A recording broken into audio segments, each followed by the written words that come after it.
Hey guys, we are here today for episode 1 of Eurofest Maggie Valley show prep. We've got the car right here. Elsa the GTI will be at Eurofest Maggie Valley, something I'm looking forward to. I'm trying to hit more shows, trying to do some more just kind of meet and greets with people, kind of just get to build the community, know people, meet people, and just people are just awesome. That's a lot of what I do. But we're keeping the same format that we did for AVF, which is fixing the flaws, and then we're gonna do some mods, and then we're gonna detail this bad boy. And I've got some news on the detailing front once we get to that episode. So first, let me tell you what we need to fix, and then let's go fix everything wrong on Elsa the GTI. Okay, so I just want to run you through real quick everything we are doing. We've got a few things to fix. Nowhere near as much as the AVF prep video. We've got some things that I just want looking better. So let me just show you real quick. First, we're gonna come up to the front of the car. Oops, I kicked the cast iron skillet. And this badge is seeing better days on the plasti dip. Some of the stuff is coming off, especially like you can see right there. A little bit down here, a little bit right there, you can see. So we're gonna be redoing that badge with plasti dip. And one thing we're actually unfortunately not gonna be doing is fixing this trim piece. The money that was for that got used to fix the downpipe, just the issues that I got into. So we're saving that for another time. We had it like that since I've had the car and I just want to get it fixed, but we'll get to you eventually. Just not this time, unfortunately. Then, whoo, blooming. Back here is another thing we're gonna be doing. This badge as well has just seen some better days. And this wrap you can see on the underneath of the badge just didn't do a good job. It's because it's like a Cricut vinyl sticker. It's not even like a real wrap. So we're gonna be taking both badges front and rear off, re-plasti dipping them, fixing that. And then if you wanna get up underneath, we've got the sway bar way back in there somewhere. Just let you know what we're talking about. The sway bar needs some grease in the fittings. I haven't put grease in since I installed it. Oops, bad. They say you should do it about every 6 months. I don't have they call it what a Zerk fitting or something from ECS. I don't have the fitting to get any grease in that, so I'm gonna take the bracket off, put grease back on the inside of the bushing, and reinstall the whole thing. A little bit of the tedious way of doing it, but that's the major things we're gonna be doing. Just getting this thing fixed up, nice and show ready. So we're gonna start by getting the badges off. It's already too hot for the hat. I just got that hat in Seattle on the way back from Alaska, and I don't wanna ruin it because I sweat very easily. So we're gonna get in and get this badge off.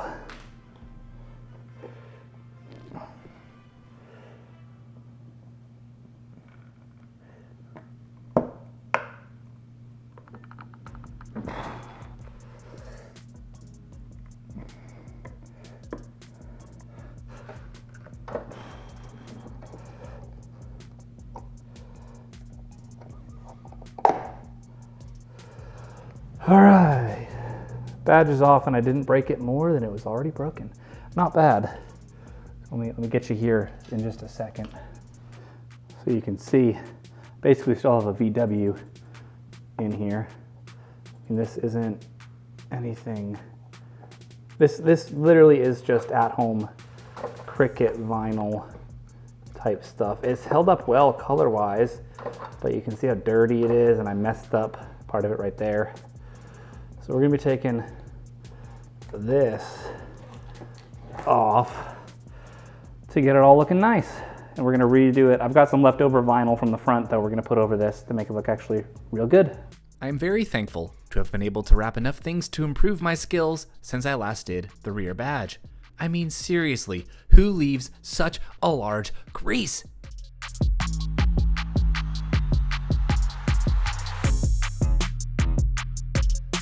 Now that that is taken care of, it's time to remove the front badge. After messing with it for the first time I sprayed it, I've basically broken it enough to simply twist and remove from the grill. It still wasn't a cakewalk, but with the lit logo installed, removing the grill is a less desirable approach. Probably the most annoying part of this fix was removing the previous plasti dip. In a testament to the quality of the product, it was in every crevice. Awesome for application, horrendous for removal. But once that was taken care of, we got to the reapplication of the first coat and then moved back to the rear to rewrap the badge's background. While the Plasti-Dip is drying, we're gonna get some new vinyl on this trunk latch here. This is some of the spare white vinyl, close enough, that I had from when we installed the Strafe Design front splitter with Jake. I mean, it's one of those things you save a little bit, you're like, yeah, I might use it, it's not a lot, and it actually comes in handy. So we're gonna do it.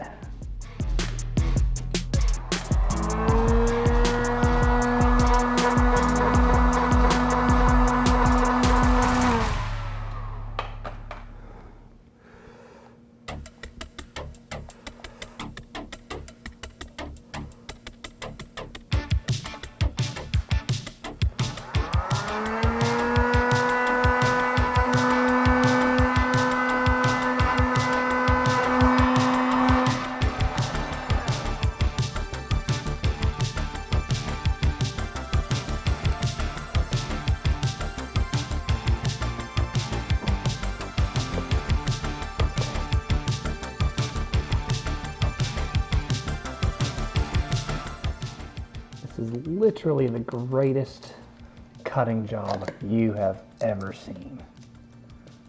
You cannot change my mind.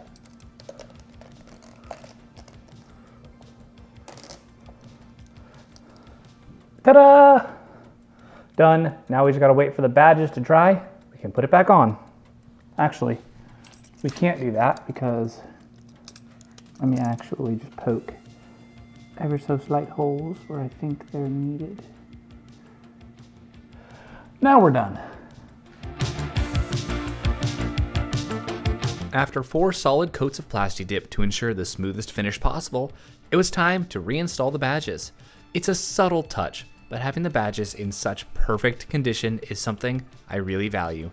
The crease in the old wrap drove me bananas, but now all is well with the world. So I jacked the car up to service the sway bar bushings, and then I found something.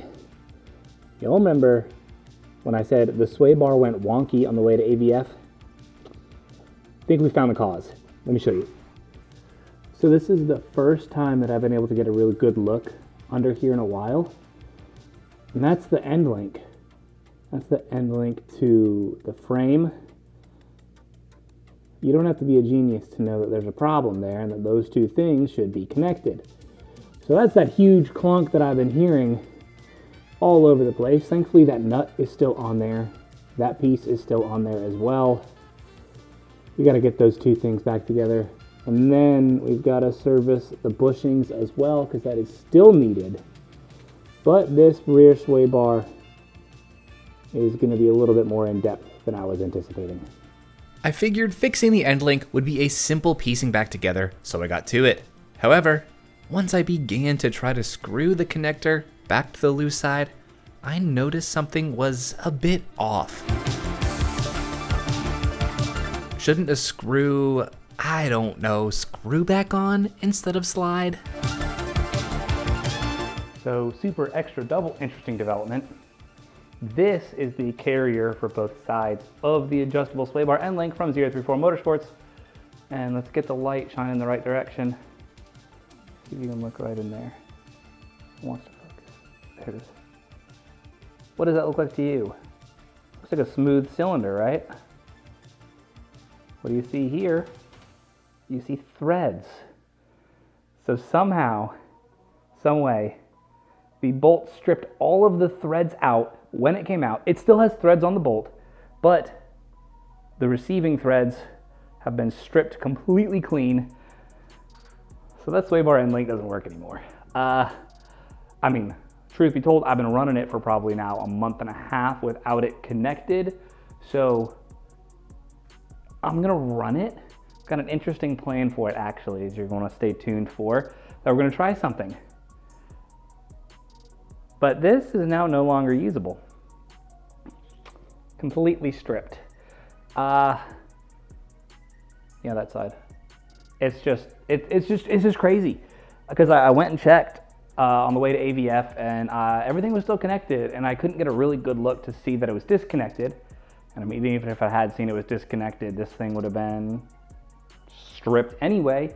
Not sure really what I would have done, but here we are now getting into it, and it is what it is. We are gonna keep moving forward. We are gonna service the bushings still. I got some plans for this. It should be real fun. I shouldn't be without one for too long, so don't worry. I mean, I've already been without one. It's just awkward. You're gonna want to see what we got up our sleeve. So let's have some fun.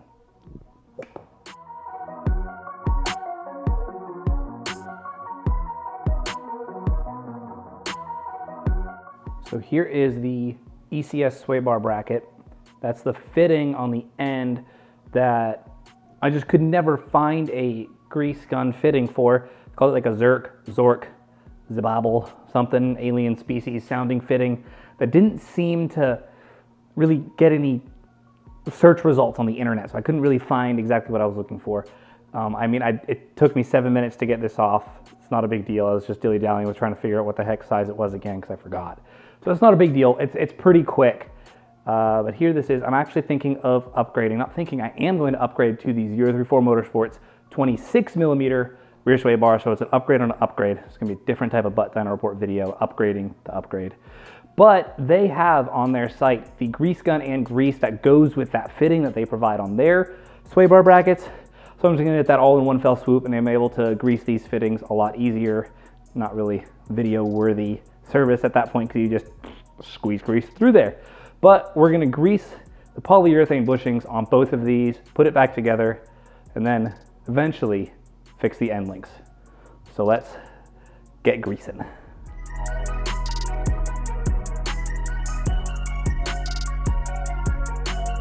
Well, that wasn't really the simple fixing that I thought I was going to be getting this time around for Eurofest Maggie Valley, but that does it for part one, fixing some of the issues on Elsa the GTI in preparation for Eurofest Maggie Valley. I hope you guys enjoyed this video. I mean, we're still not done. Sway bar end links got to be replaced, but I got something fun planned for that. So stay tuned.